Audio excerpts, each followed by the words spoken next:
আল্লাহ রাব্বুল আলামিন বলেন, কুল লা আসআলুকুম আলাইহি আজরান ইল্লাল মাওয়াদ্দাতা ফিল কুরবা। আল্লাহ রাব্বুল আলামিন বলেন, ও বন্ধু আপনি বলে দিন, নবী পাকের জবান মুবারকে বলে, লা আসআলুকুম, আমি তোমাদের কাছে কিছু চাই না। কি কয় আলাইহি আজরান, কোন বিনিময় চায় না। যুদ্ধের ময়দানে আমাকে পাথর মেরে রক্তাক্ত করেছে, লাল লাল হয়ে গেছে, মাথা মুবারক ফাটিয়ে দিয়েছে। এ পৃথিবীর মানুষ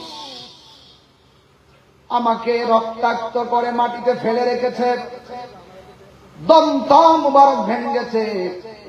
যুদ্ধের ময়দানে আমি অনেক কষ্ট করেছি, দিনের জন্য আমি হককে কায়েম করতে গিয়ে অনেক কষ্ট করেছি। আমি আর বিনিময় আমি তোমাদের কাছে কিছু চাই না। ও নবী কি চান? আমার নবী আপনার নবী সেই কোরআনের আয়াতটা তেলাওয়াত করে বলছেন, ইল্লাল মাওয়াদ্দাতা ফিল কুরবা, আমি চাই শুধুমাত্র আমার আহলে বাইতের মহব্বত।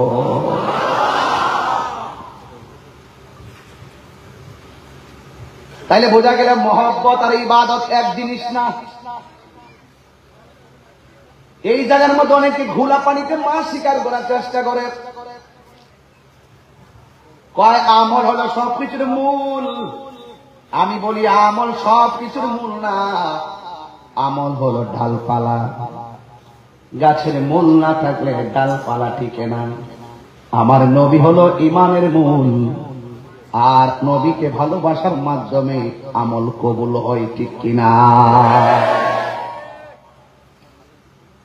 এই জন্য আমার রাসূল বলেন, তোমাদের কাছে আমি কিছুই চাই না, আমি চাই শুধু তোমাদের কাছে আমার আহলে বাইতের মহব্বত। নবী একদিন ফজরের নামাজ পড়ে চাদর পরিহিত অবস্থায় বের হলেন। একজন সাহাবীকে আহলে বাইতের অন্যতম সদস্য শের খোদা হেদারে কাররার মুশকিল কুশা মৌলা আলী রাদিয়াল্লাহু তাআলা আনহুকে আমার নবী চাদরের ভিতরে ঢুকালেন। মা ফাতেমা জোহরা রাদিয়াল্লাহু তাআলা আনহাকে ঢুকালেন। কলিজার টুকরা রায়হান, দুইটা সুগন্ধি ফুল, জান্নাতের যুবকদের সর্দার, দুইটা সন্তানকে চাদরের ভিতরে ঢুকালেন। আমার নবী বললেন, ও পৃথিবীর মানুষ, এরাই হলো আমার আহলে বাইত। এদেরকে কষ্ট দিলে যেমন এদের মধ্যে একজন হলো মৌলা আলী রাদিয়াল্লাহু তাআলা আনহু। কথা ঠিক কিনা বলেন? মৌলা আলী রাদিয়াল্লাহু তাআলা আনহুকে শুধু ভালোবাসা ঈমান নয়, যাকে ভালোবাসা ঈমানের অবিচ্ছেদ্য অংশ। এই জন্য আহলে বাইতের অন্যতম সদস্য মৌলা আলী রাদিয়াল্লাহু তাআলা আনহু একজন। আমার নবী আপনার নবী বলেন, দলিল আনা মাদিনাতুল ইলমি ওয়া আলিয়ুন বাবুহা, আমি নবী হইলাম ইলমের শহর, আমার আলী হলো সেই শহরের দরজা। আমার নবী বলে, উম্মত উম্মত, আমার আলীর দিকে তাকানো হলো ইবাদত।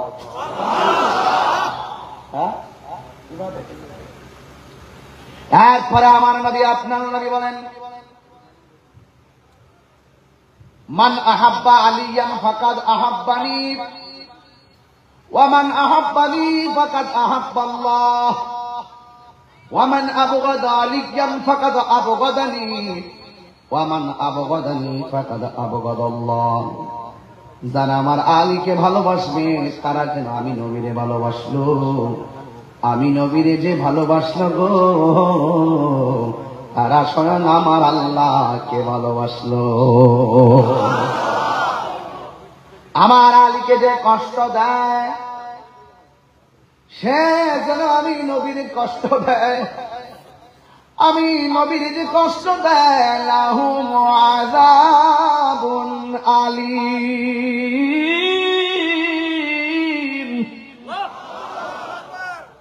যারা আমি নবীরে কষ্ট দিবে সে যেন আল্লাহরে কষ্ট দেয়, আর যে ব্যক্তি আল্লাহ এবং রাসূলকে কষ্ট দেয় তাদের জন্য জাহান্নামের শাস্তি আছে না নাই? আমার নবী পাক সাল্লাল্লাহু আলাইহি ওয়াসাল্লাম যখন কোন জায়গায় একটু চিন্তা নিয়ে বসতেন, সাহাবায়ে কেরাম নবীর সামনে কথা বলা সাহস করত না। যেই মানুষটা আমার নবীজিকে অত্যন্ত আনন্দ দিতেন তিনি হলো শের খোদা মাওলা আলী রাদিয়াল্লাহু তাআলা আনহু।